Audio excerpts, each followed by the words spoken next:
Okay, we are going to do 1990 A-level past paper. The English medium paper is not available. Therefore, I have translated them and attached the PDF in the description below. You can get it. We'll do the first question.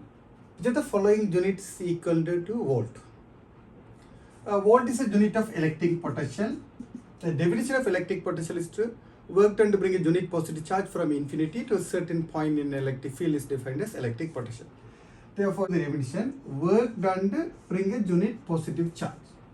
Whatever the unit, that should be in the denominator, right? Okay. Therefore, that is the definition of electric potential. The unit of work is equal to joule. The unit of charge is equal to coulomb. Therefore, unit of volt is equal to joule coulomb minus 1. The fifth one is the correct answer. Then, okay, we'll check the other four answers also. The first one, the joule per meter, right? Joule meter minus 1. Therefore, question number 1, answer is fifth one. Choice is equivalent to the force. Joule per meter, that is equivalent to the Newton. Therefore, the first one may be the unit equivalent to the force. Second one, Newton Coulomb minus 1, right? Okay. Newton Coulomb minus 1 is equal to force acting on a unit charge. This is Newton, this is Coulomb. Therefore, Newton Coulomb minus 1 is a force unit charge. Then it can be defined as electric field intensity. Okay. Second one may be the unit of electric field intensity. Third one, joule second. There is a unit of Planck constant. E is equal to hf. According to the equation, E is equal to hf. And unit of h is equal to E over f. The unit of energy is joule. The frequency is second minus 1. And if you bring it up, it will be joule second. Therefore, the third one is a unit of Planck constant. The dimension of Planck constant and angular momentum will be same, but the units are not same. There is a radian is there. Therefore, the third one, joule second, is exactly the unit of Planck constant. You know the value of Planck constant, no? Planck constant value is equal to 6.626 into 10 to the minus 34 joule second. Right, okay. In every chemistry papers, it will be given.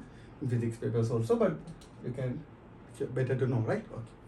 Then the fourth one, Newton meter minus 1. Newton meter minus 1 is a unit of force constant or spring constants and surface tension. The force constant and surface tension of liquids have the unit of Newton meter minus 1. That's all. Okay. These are the other answers, right? Okay. Then we will move for the question number 2. Which of the following pairs contains quantities with same dimension? The first one, gravitational constant and gravitational acceleration. Question number 2. The first one, the gravitational constant and gravitational acceleration. The first one is usually denoted by capital G, and the second one is usually denoted by symbol G. F is again from F used in the equation F is equal to G m1 m2 over r square. It is used in the Newton's gravitational law. Then this is G, the weight acting on a unit mass. That's all. Therefore, the unit of G is equal to this is Newton, this is meter square, this is kilogram minus 2. And if you make into fundamental units, they will be meter cube, kilogram minus 1, second minus 2. The dimension is L cube, m minus 1, t minus 2. That's all. But this is just an acceleration. Therefore, normal unit of acceleration will be the ms minus 2. The dimension is Lt minus 2. Actually, they are not same, right? Okay. Obviously, they are not same. And the value of G, no need to memorize, but better to know. 6.67 into 10 to the minus 11 Newton meter squared kilogram minus 2. Is the value of capital G, universal gravitational constant. Right. And we'll move for the second one, Young's modulus and surface tension. Second one, Young's modulus and the surface tension. Young's modulus is denoted by Y or capital E, that is stress over strain. Then it can be written as FL over AE. Its unit is Newton meter minus 2, or it can be denoted by Pascal also. Right. But the surface tension, we already checked in the first question. Unit of surface tension is equal to Newton meter minus 1. Okay, right. Then they are not, the units are not same. then obviously the dimensions are not same. The dimension of y is equal to m L minus 1 T minus 2. The dimension of Young's modulus is equal to m L minus 1 T minus 2. Dimension of surface tension is equal to m T minus 2. They are not same. Third one, the moment of couple and the momentum. Couple is equal to one of the parallel force into perpendicular distance. Therefore, a unit is Newton meter. Therefore, m L square T minus 2. When they ask the unit, you must be careful. The unit of couple and torque can be written as Newton meter. They cannot be written as joules, right? You must take care of couple of forces, torque, work and energy. All four have same unit Newton meter, same dimension ml square T minus 2, but only work and energy can be written as joule, not couple or torque. They can only be written as Newton meter, not as joule. Okay, be careful about that. Therefore, we already wrote couple. What about momentum? Momentum is equal to mass into velocity, right? Okay. Therefore, the unit is kilogram ms minus 1. The dimension is ml T minus 1. They are not same, right? Okay. The third answer also eliminated. We'll go for fourth one. Fourth one, impulse and momentum. Impulse is equal to force into time, that is Newton second, ml squared ml T minus 1. Then momentum. Momentum is equal to mass into velocity, kilogram ms minus 1, dimension is ml T minus 1. The dimensions are same, it's the correct answer. Right? Okay. Then fifth one, obviously, then fourth one is the correct answer for question number 2. Then obviously fifth answer should be wrong. Fifth answer, work is equal to F into D, that is Newton meter or joule. Therefore, ml square T minus 2 is the dimension. But power is equal to rate of work done in a work done is the unit time. That is ml square, one time will be divided more, ml square T minus 3. Therefore, they have different units and different dimension. Obviously, fifth answer will be eliminated. Okay, right. Then the correct answer is fourth one. In 1993 first question, they asked what will give force into time. The answer was, correct answer is impulse or change of momentum. Impulse is equal to change of momentum. But they are in the choices only momentum will be given, right? Then the answer is momentum. Therefore, not always change of momentum is equal to momentum. But if the initial momentum velocity or initial momentum is 0, change of momentum and momentum can be taken as same. In the second answer was Young's modulus. When we are comparing pairs with same unit and dimensions, you can remember that there are 8 quantities in our syllabus have the unit of Newton meter minus 2. They are the pressure, obviously the first one we studied in O level, and the potential energy per unit volume, kinetic energy per unit volume. These 3 we studied in Bernoulli's equation. And the fourth one is stress. And Young's modulus, the proportional limit, elastic limit, and finally the breaking stress.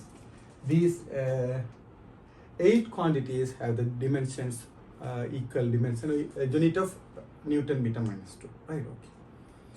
And that's all. We can move for the question number 3. A uniform wire is bent as shown in the figure. The center of gravity is most likely to be found at. There will be several methods to deal with this question. The first one, obviously, they should be in the center of gravity should be in the symmetric axis. But all the 5 answers are given in the symmetric axis, therefore no use of them. Right? For example, if it is closed, obviously it will be in the center, symmetric. Right? Okay. If it is a rectangle, it will be in the center. But if something is removed, okay, you must know the theory, no? Right? If you add some mass, center of gravity will move in the direction of adding mass. If you remove some mass, it will move in the opposite direction.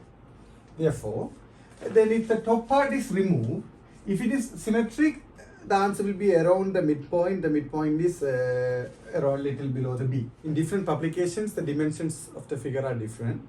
But I took from an old original paper. Therefore, it was 2.7 centimeter length and the width is 2.4 centimeter.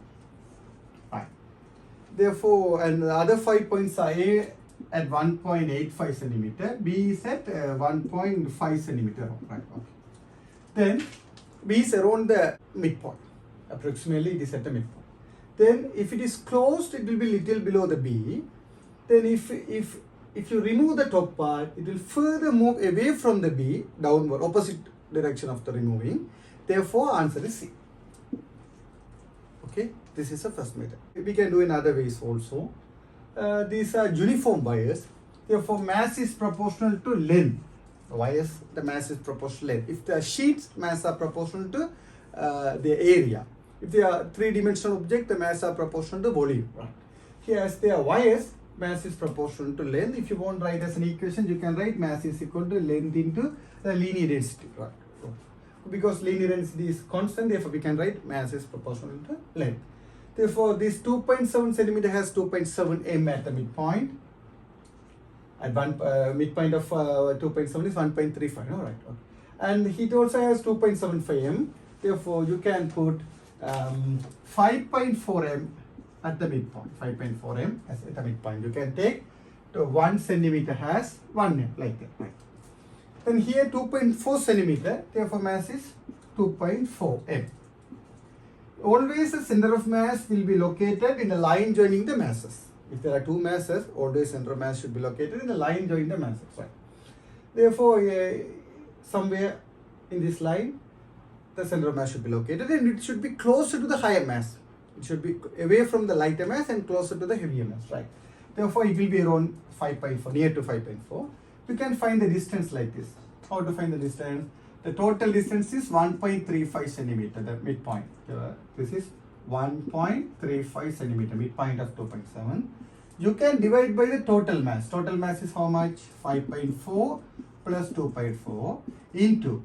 These are inversely proportional to the mass. The higher mass means the less distance. Therefore, if you want the distance from here, the bottom, you have to multiply. Okay, if you want to find the distance from the bottom, you have to multiply by 5.4. Then if you solve this, the answer will be around 0.93 centimeter. The best answer is C. I already told you easier way. If it is closed, that is little below the B, around B. If you remove something, it will move away from the B downward. Then the one most suitable answer is C. That's the 22nd method. And this is second method. If you want to memorize the equation, how to write that x is equal to the total distance d is divided by the total mass and multiplied by the m1. If you multiply by m1, this distance will be given. If you multiply by m2, this distance will be given. Vice versa. Inversely proportional. Right. Then these proof definitions are given in the Nelson and Parker books. Right. Okay. This can be derived, but no need. Right. Okay. Right. By taking moment about center of gravity, we can get these equations. Right. Then the answer for question number 3 is third one. Question number 4.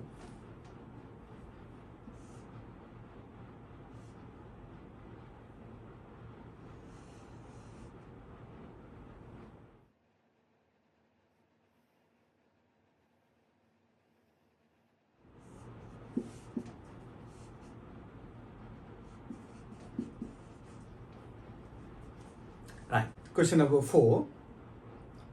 Figure shows a light pulley system with 100% efficiency. Minimum force F required to lift 180 kilogram load is right.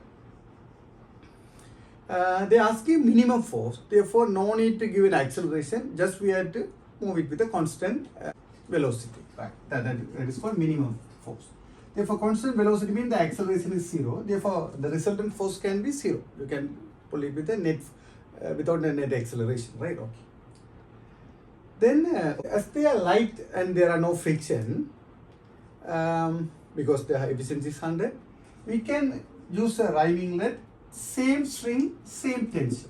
If it's a light string and if there's not friction, we can use the word same string, same tension. All over the string, the tension will be same. And if you're giving a force of tensile force of F at the corner, everywhere there will be a tensile force of F. Therefore, totally 3 portions are attached to the pulley. Therefore, 3F acting upward. Therefore, 3F should be equal to 180 means F is equal to 60 kilogram. 180 by 3, 60 kilograms, the correct answer. Then if you want to apply some equations, you can put, right, apply F sum and MA upward, 3F is acting upward, minus 180 into G is acting downward, the mass is equal to 180, the acceleration is 0. Then 3F is equal to 180 into G, Newton, F is equal to 60 kilogram, like that. Why we are putting acceleration 0? Because they ask the minimum force, therefore velocity is constant, therefore the acceleration is 0. Right. But no need to write these equations, you can directly put 3F is equal to 180, F is equal to 60. Right. That's all. The answer is question number 4, answer is 3. There's another question similar to this in 1988-24. The same concept in your O-level grade 9 science book also, no? Right? Okay. Therefore, they can ask another questions related to this mechanical advantage. The mechanical advantage is equal to the load over effort. Mechanical advantage is equal to load over effort. How much effort you are giving? What's the load you are lifting? So you are lifting the load of 180 kilogram. Effort is only 60 kilogram. It is a unitless quantity, dimensionless quantity, and the mechanical advantage is 3. Then if you check at the 1988-24 question, the mechanical advantage is 4, I think. They are lifting by W by 4. They are lifting the weight load of W with the force of W by 4. And in grade 9 book, I think the mechanical advantage is 2. They are lifting the W with W by 2, right? Half of the force, half of the load they are lifting. Right? Another word they have used is efficiency. Efficiency can be denoted by eta. Eta is equal to useful output over input. This also united dimensionless quantity. If the numerator is energy, the denominator should be also energy. O into 100. Here it is given as 100%. That means there is no loss, right? Therefore, otherwise it can be written as useful output power over input power, right? And okay, as from this data also we can do, as the efficiency is 100%, there is no loss of energy. Therefore, the work done by you will be gained as a potential energy. The work done by us will be totally converted to potential energy, right? You are giving the force of F, and you must know there are 3 ropes. Therefore, if you are pulling the rope by 3 meters, the mass will only lift by 1 meter. Okay, I am repeating again. If you are pulling the rope with 3 meters, the mass will only rise by 1 meter. Therefore, F into 3 you are giving, the mass is rising by 180 into 1, that's all. Therefore, this is F and D1 is equal to F to D2. 3 and 180 are cut off. Then obviously answer is 60 kilogram. This also another method. It came from, as the efficiency is 100%, we are applying the conservation of energy. According to the conservation of energy, the total work done by you will be converted to mechanical energy, right? Okay. Question number 5. 3 steel bolts are kept stationary at 3 positions, A, B and C of the rail shown in the figure. Respective equilibrium of these bolts at each positions are.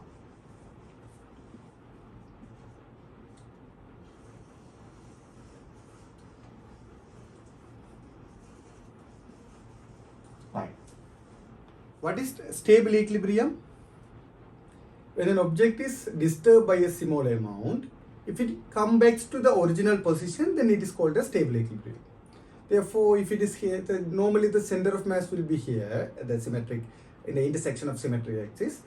If you hinge the object above the center of mass, then you are giving a disturbance. Always it will come back to the original position. Then this is called stable equilibrium. If you hinge at the center of mass itself, if you are giving a disturbance, it will come to equilibrium at the new position, the position where you left the object. If you incline by 30 degrees and leave it, it will be at the same position. Okay. This is called neutral equilibrium. Then if you hinge it below the center of mass and you are giving a small disturbance, it will topple and fall until it get a stable equilibrium and the new position to get equilibrium. I am repeating again. If the center of mass is at the middle, at the intersection of symmetric axis, and you are hanging it from a point above the center of mass and you are giving a disturbance, it will always come back to the original position. It is called as stable equilibrium. If you hinge at the center of mass itself and you are giving a small disturbance, it will be in equilibrium where you left. That is called neutral equilibrium. If you are hanging the object from a point below the center of mass and somewhere you are giving a disturbance, it will topple and fall until it finds a new stable equilibrium position, right? Okay, it won't come back to the original point, right? This is called unstable equilibrium. Therefore, among these 3 points, you are giving a small disturbance at A to the left side or right side, it doesn't matter, whatever the direction. It will fall. It won't come back to the new position. It will fall until it finds a new stable position. Therefore, this is unstable. What about B? If you are giving a small disturbance, it will come back to the original position. This is called stable equilibrium. If you are raising it by small amount, it will come back. The left side also, it will come back to the original position. Therefore, this is stable equilibrium. What about C? If you are lifting by 2 cm or 1 cm, it will be in equilibrium at the point where you left it. If you lift by 1 cm, it will be at the new position. This is called neutral equilibrium. Okay, and we can explain with then the answer is unstable, stable, neutral. Third answer is correct. You can explain with the energy also. Compared to this point, the new positions, the 1 or 2, the gravitational potential energy is low. If the potential energy is low, everybody wants to minimize this energy. If the potential is very lowest, stability is high. Therefore, here the potential energy is higher than these 2 positions. Therefore, the stability is low. This is unstable. I repeat it again.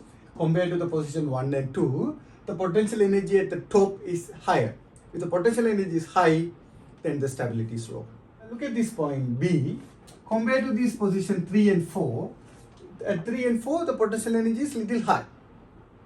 The B has the lowest gravitational potential energy. Therefore, among these 3 points, B is the most stable point. That is stable.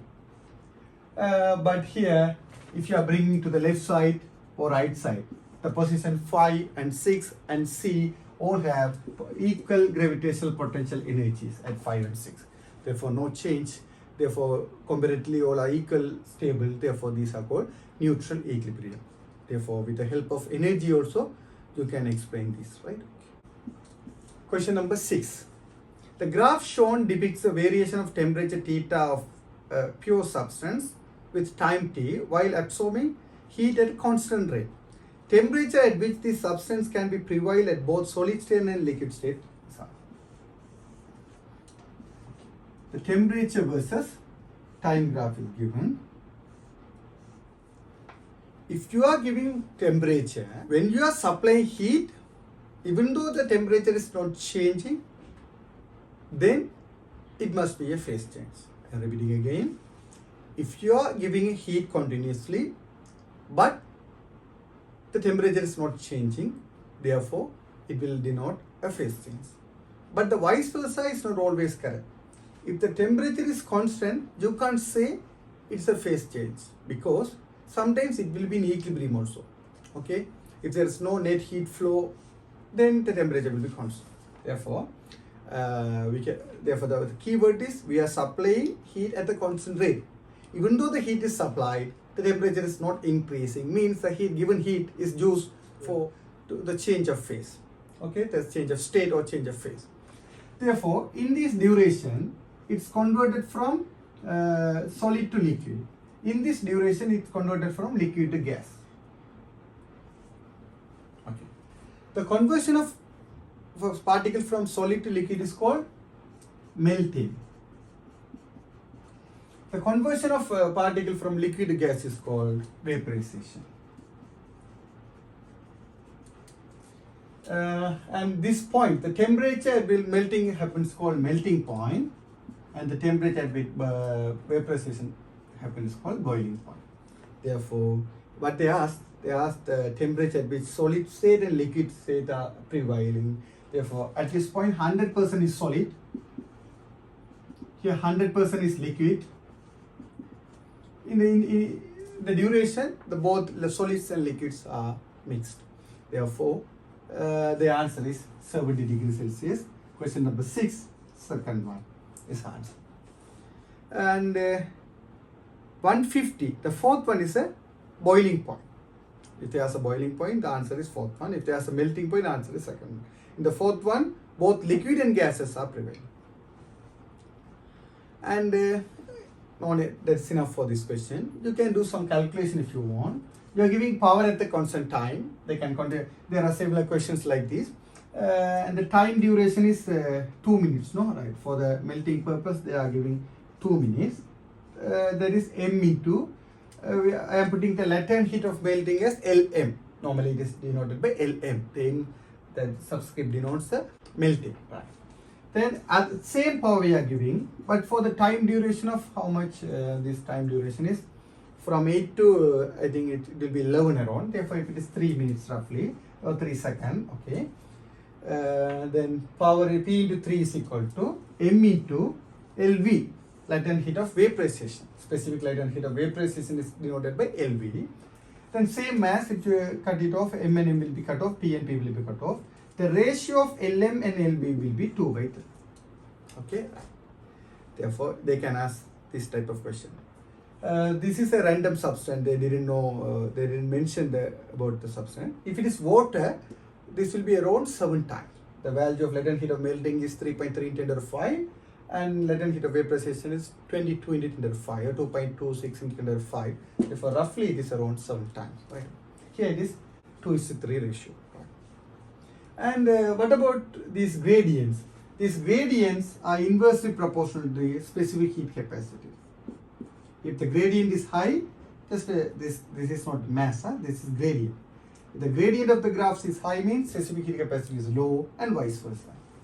Then this equation, whenever the horizontal lines are given, the equation is given by ml. Whenever the inclined lines are given, the equation is given by power into time is equal to m. It is as solid, no? ms delta theta. Here in this line, power into time is equal to m s L into delta theta. Now it becomes as gas, power into time is equal to m s gas into delta theta. Okay, right. For water, the S values are, when it is ice, it is around 2000 and 2100 around. And in water, 4200, everybody knows from all level. In gas, it's around 2000. And roughly the ice and solid water vapor have roughly equal specific heat capacities, but the specific heat capacity of vapor is little, smallest than other two. Okay, right.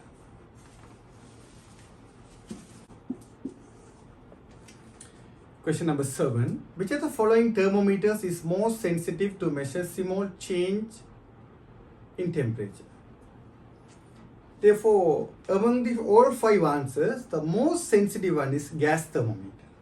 The first one is answer. It is very accurate. Actually, it is used to calibrate other instrument, right? This is a one used to calibrate means putting scale, right? Okay. Used to calibrate other instruments, and it's the highest accurate thermometers we have, right? There are 2 types of gas thermometers where they study separately. One is constant pressure gas thermometer, other one is constant volume gas thermometer. In the constant pressure gas thermometer, thermometric property is volume of the gas.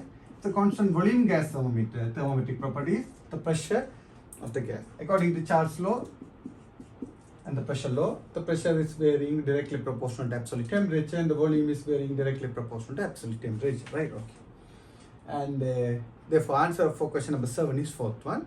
We can just check other 4 answers also. The mercury thermometer is used for day-to-day domestic purpose and medical purposes. And alcohol thermometer is used in to get the maximum minimum temperatures of a day. It's called 6 thermometer. They are used in meteorology departments. They are to calculate the maximum minimum temperature in a day like that. Right? For those purposes, they are using alcohol thermometers. Thermocouple is used to measure the rapidly varying temperatures, small point temperatures, surface temperatures, temperatures of liquid droplets like that. Answer number 5, platinum resistant thermometers. It is used to measure the temperature, very stable temperatures. Stable, very high temperatures can be measured by platinum resistant thermometer. That's all. Thermocouple is used to measure the point temperatures, rapidly varying temperatures, and temperature of surfaces, temperature of liquid droplets. And platinum resistant thermometer, fifth answer, can be used to measure the stable high temperatures. Can be used. Question number 8. When the pressure on the water surface increases,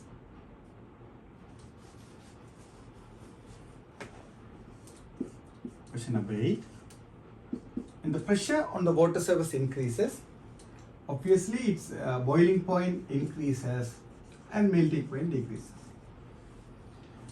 We can explain this with the help of chemistry, or we can explain with the help of physics, and we can generally with the examples also we can say. What are the real life examples? In the pressure cooker, the pressure is high, it will boil at a high pressure. Therefore, you must know if you are increasing the pressure, the boiling point increases. Roughly the pressure at the inside the pressure cooker is 2 atm. Therefore, 1 atmospheric pressure, it is more. Therefore, the temperature boiling point increases by roughly around 20 degrees Celsius, and therefore inside the pressure cooker, the water boils at around roughly 120 degrees Celsius. And if it is 1.5, generally at 1 atm, water boils at 100 degrees Celsius. Then if it is 1.5 atm, it will boil at 105 degrees Celsius.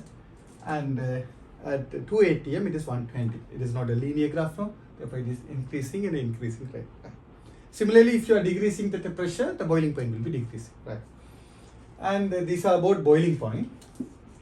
What is the example for melting point?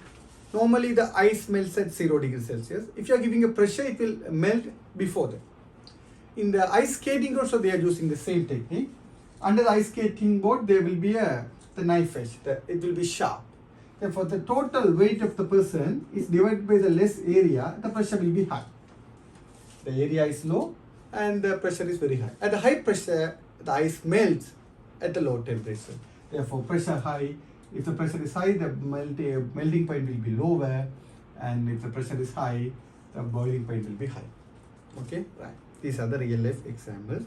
This is asked in 2022-23 chemistry papers also. In 2023 chemistry 33rd question and 2022 28th question also they have asked this, right? And okay, then we can explain with a graph help of phase equilibrium graph of chemistry.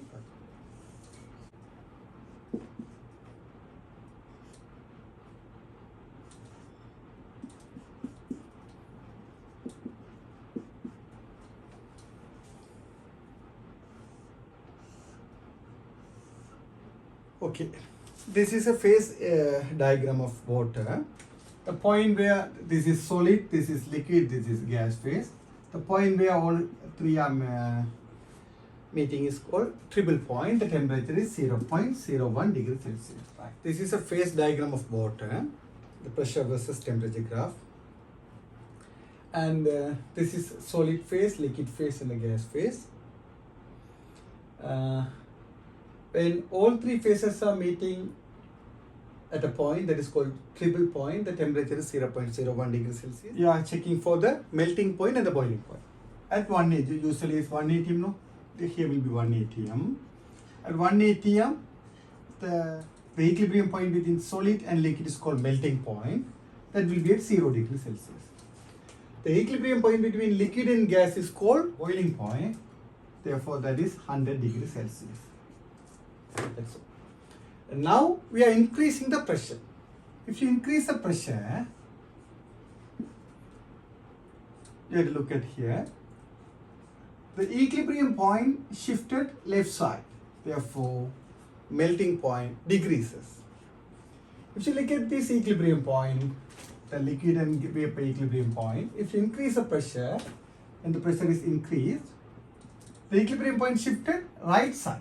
Therefore, boiling point increases. Understood, no?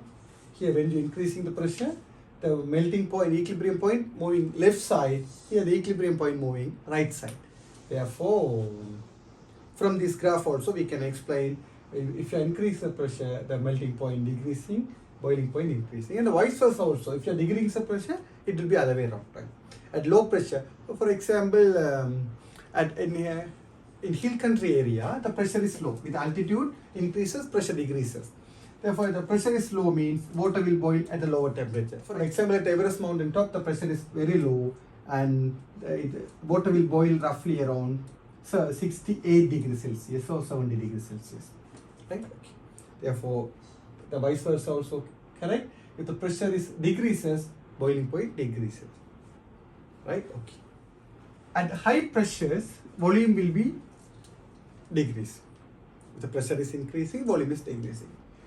And you must know the density of ice is less than density of water from grade 5.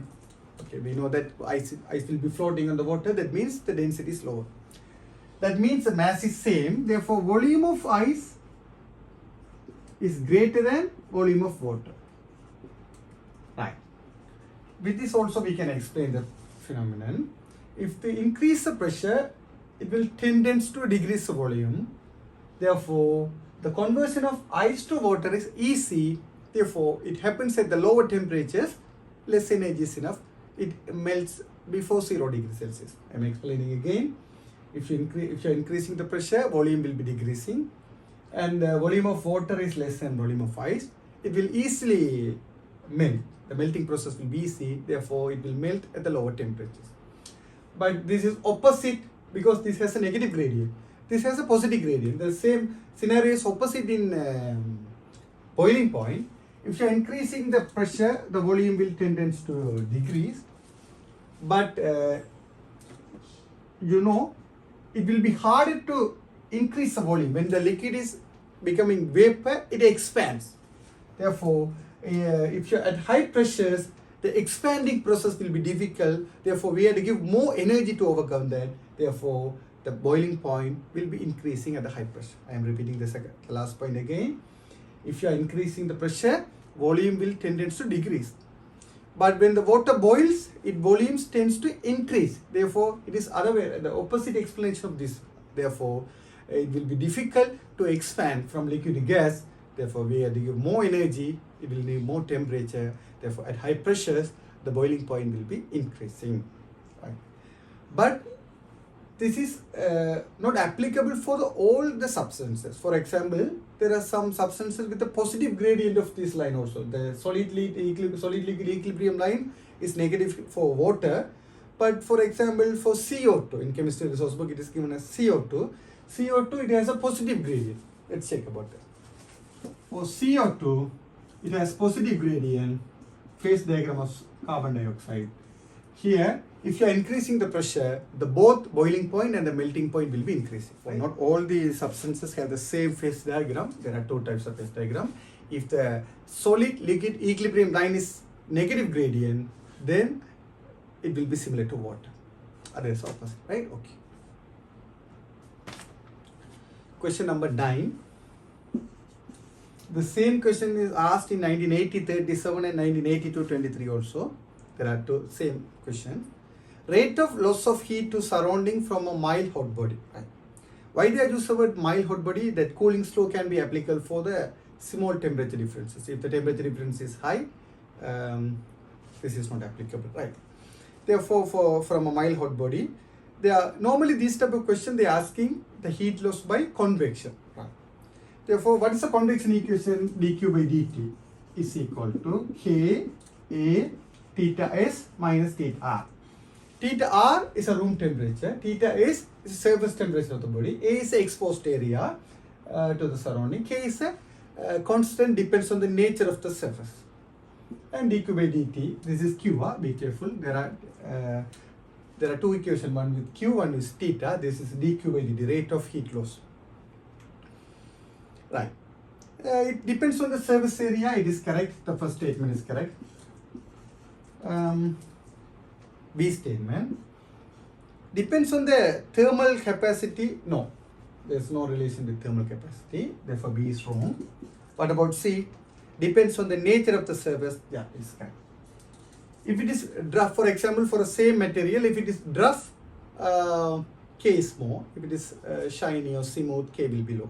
Therefore, the roughness also affect. There are several examples in our syllabus. It is enough to know that K is a constant, depends on the nature of the surface, right? And that's all. Then A and C are correct. The answer is fourth one. Sometimes, if they ask cooling rate or rate of fall of temperature, they ask the cooling rate or rate of fall of temperature, then the equation will be divided by ms, K, A, theta S minus theta R over ms. That includes specific heat capacity and mass. That means heat capacity also. Therefore, then all three answers are correct. The answer will be fifth one. Be careful. If they ask the rate of fall of temperature, answer is fifth one. But in this question, only they ask the rate of heat loss. Therefore, answer is fourth one. Okay. Question number 10. Which of the lenses and mirrors shown in the figure can be used to intensify thermal rays coming from sun? The first one is a plano-concave lens. This is called plano-concave lens. This will diverge the rays, therefore they won't converge and intensify. Intensity will be further decreases. There, you must know that from the O-levels, the concave lens and the convex mirror behave in the same way. The fourth one is the convex mirror. It will also make it diverge. This is convex mirror. The concave lens and the convex mirror behave in the same way. Therefore, both will be removed. And similarly, convex lens will converge the same way. Convex lens and concave mirror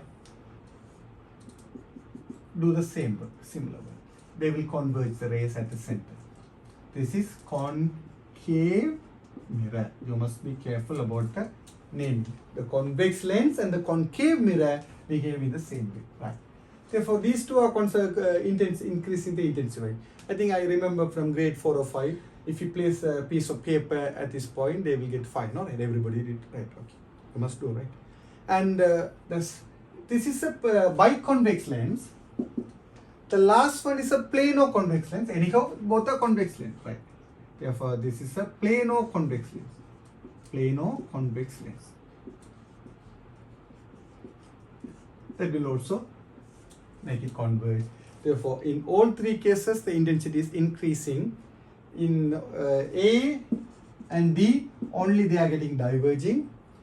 B, C, E, they are getting converging. The intensity is increasing. Then the answer is fifth one.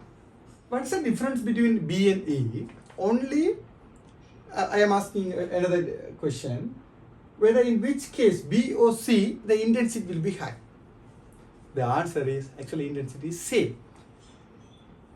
Intensity of the rays at the point depends on the diameter of the lens, not on the focal length of the lens.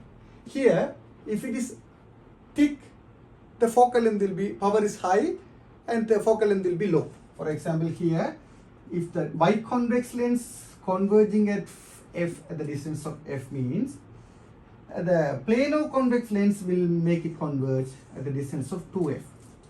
The power is half, the focal length is double. But if they have same diameter, the number of rays falling on the lens will be same. Therefore, for example, if there are 100 number of rays are falling, through this point, all the 100 rays will be going. Here also, if the 100 number of rays are falling, through this focal point, all the 100 rays will be going. Therefore, intensity is same. But the point where they are getting converged will be different. Therefore, there is no relations between focal length and the intensity. Don't get confused among them.